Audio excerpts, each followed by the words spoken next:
ministère des Postes et Télécommunications en la faveur d'une ordonnance présidentielle signée le 8 août 2025, Maître José Mpanda Bangou a totalisé mercredi 12 août 2026 une année au gouvernement Souminoa II. À sa prise des fonctions, il diagnostique, après des séances de travail avec l'administration et les opérateurs des télécoms, des défis par lui à relever. C'est notamment sortir la République démocratique du Congo de l'isolement international dans les instances de son secteur, améliorer les conditions de travail de l'administration, garantir un bon climat des affaires aux opérateurs des télécoms pour leur permettre d'améliorer la qualité des services offerts à la population. À 1 mois et 1 semaine de travail, Maître José Mpanda Bangou fait reprendre la République démocratique du Congo son droit de prise des paroles et de vote au sein de l'Union postale universelle, UPU en sigle, droit qu'elle avait perdu il y a plus de 34 ans à cause de non-paiement des cotisations. C'est grâce à son plaidoyer auprès du président de la République et du gouvernement que le paiement de ces arriérés a été effectué. Un deuxième exploit sur l'échiquier international plus grand que le premier, c'est l'obtention, en octobre 2025, de l'accord du rapatriement, mieux, du transfèrement à Kinshasa du siège de l'Union africaine des télécommunications, UAT en sigle, délocalisé à Nairobi au Kenya après des pillages et autres actes de vandalisme survenus dans la capitale congolaise en 1992,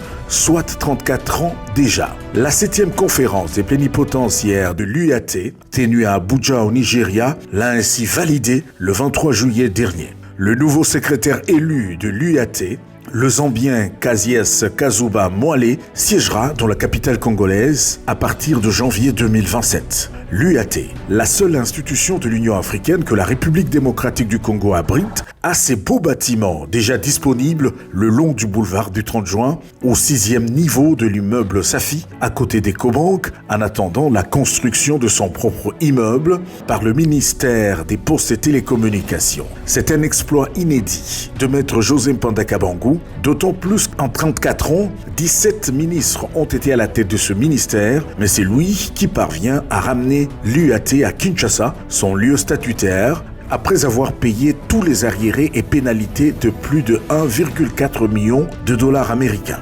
L'avantage est qu'avec ce rapatriement, la République démocratique du Congo a d'office un siège au conseil d'administration de l'UAT. Actuellement, Maître José Mpanda Bangou ambitionne voir la République démocratique du Congo siéger au conseil d'administration de l'Union internationale de télécommunications, UIT en sigle, pour le mandat 2027-2030. Il formalisera sa candidature en novembre prochain à Doha, au Qatar, lors de la conférence des plénipotentiaires. L'UIT, institution spécialisée des Nations Unies pour le secteur des télécommunications et des technologies de l'information et de la communication, étant le cadre mondial où se définissent les politiques publiques, les normes et orientations relatives au spectre des fréquences, aux réseaux fixes et mobiles, aux satellites, aux interconnexions internationales, à la connectivité rurale et aux infrastructures des télécommunications. Maître José Mpanda Bangou, guidé et motivé par la vision du président de la République, Félix Antoine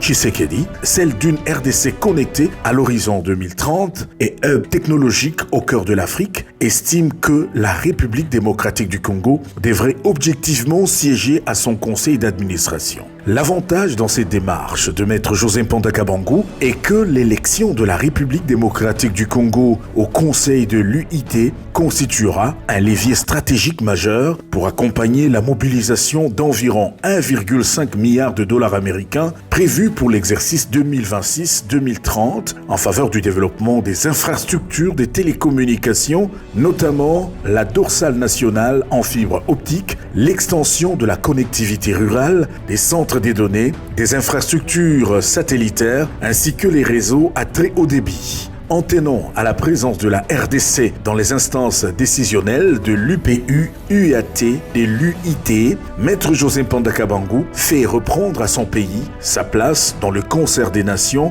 dans le domaine qui est le sien, postes et télécommunications. Sur le plan national concernant son administration, il a doté le secrétariat général des Pétentik, ce après 144 jours seulement dans le gouvernement, d'une dizaine de véhicules pimpant neufs, dont 3 grands bus pour les agents et des jeeps pour le secrétaire général et les directeurs. Une première dans l'histoire de l'administration des Pétentik depuis son existence, avait avoué et témoigné tous les agents, surtout ceux ayant dépassé 30 ans, voire 40 ans, dans cette administration lors de la cérémonie de remise de ces engins. En faveur de ces agents et cadres du secrétariat général des Pétentik, Maître José a signé un arrêté de la grille barémique adaptée, un arrêté pour la réhabilitation de leurs bâtiments et mise en place un nouveau cadre organique de l'administration des PT. Aussi, des promotions ont été données aux agents et cadres en suivant les critères d'ancienneté et de performance. S'agissant du climat des affaires en faveur des opérateurs des télécoms, Maître José Mpanda, par arrêté, a résolu la problématique de l'insécurité juridique et judiciaire dont se plaignaient ces derniers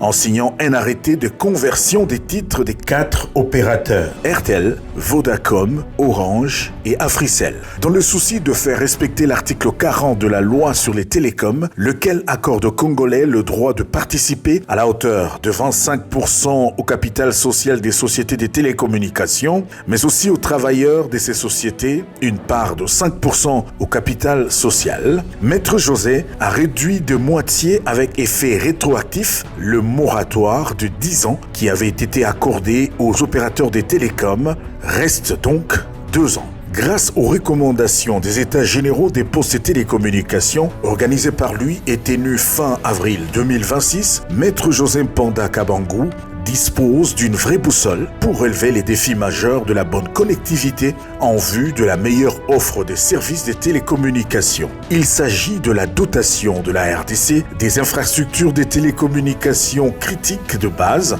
C'est notamment la pose d'au moins 54 000 km de fibres optiques et la construction d'au moins 30 000 tours ou antennes en vue de connecter les 145 territoires, réduire la fracture numérique, digitaliser la RDC à l'horizon 2030, agrandir l'assiette fiscale et relancer la poste. Pour la fibre optique, le travail s'est fait déjà avec le programme de transformation numérique, PTN en sigle, financé par la Banque mondiale et l'Agence française de développement pour une réalisation de 11,500 000 km. Tandis que pour la construction des tours, le Fonds de développement du service universel, FDSU en sigle, cette structure du ministère des Postes et Télécommunications qui a bénéficié, grâce au management et au lobbying de Maître José Mpanda, des fonds du Trésor public, est déjà à pied d'œuvre. Le go a été donné à la cité sainte kimbanguiste de Nkamba, au Congo central, province retenue comme zone pilote de ce vaste projet